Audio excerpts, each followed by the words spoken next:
एका छोट्या गावाच्या काठावर एक फार जुने वडाचे झाड होते. त्या झाडाखाली गावातील लोक थांबत, गप्पा मारत, प्रवासी विश्रांती घेत, पण कुणालाही त्या झाडाची विशेष काळजी नव्हती. पाणी देणं, फांद्या सांभाळणं हे सगळं आपोआप चालेल असंच लोकांना वाटायचं. त्या गावात शंकर नावाचा एक साधा शेतकरी राहत होता. तो रोज शेतावर जाताना त्या वडाजवळ थांबून थोडं पाणी ओतायचा, आजूबाजूची घाण साफ करायचा. लोक त्याला हसत म्हणायचे, "अरे शंकर, एवढ्या मोठ्या झाडाला तुझ्या 2 घागरी पाण्याचा काय उपयोग?" शंकर शांतपणे हसायचा आणि आपलं काम करत राहायचा. काही वर्षांनी गावात भीषण दुष्काळ पडला. ऊन प्रचंड होतं. लोकांना झाडांची सावलीही मिळणं कठीण झालं. गावातली बरीच झाडं वाळून गेली, पण ते वडाचे झाड मात्र अजूनही हिरवेगार उभे होते. एक दिवस गावात जोरदार वादळ आलं.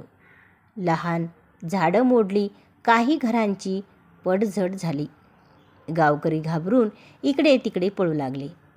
त्यावेळी अनेक लोक त्या वडाच्या झाडाखाली आश्रयाला आले. मजबूत मुळे आणि जाड फांद्या असल्यामुळे झाड ठाम उभं राहिलं आणि लोक वाचले. वादळानंतर गावकऱ्यांनी शंकराकडे पाहिलं. गावचा म्हातारा पुढे आला आणि म्हणाला, "आज आम्हाला कळलं, तू रोज करत असलेली छोटी मेहनत किती मोठी ठरली." त्या दिवसापासून गावकऱ्यांनी झाडांची काळजी घ्यायला सुरुवात केली. वडाच्या झाडाखाली एक छोटी बैठक बांधली गेली. प्रवाशासाठी पाण्याची सोय केली गेली. शंकर मात्र अजूनही रोज त्या झाडाला पाणी घालत राहिला, कोणताही गर्व न करता. कथेतील बोध: दररोज केलेली छोटी चांगली कृतीच मोठ्या संकटात आपली खरी ताकद बनते.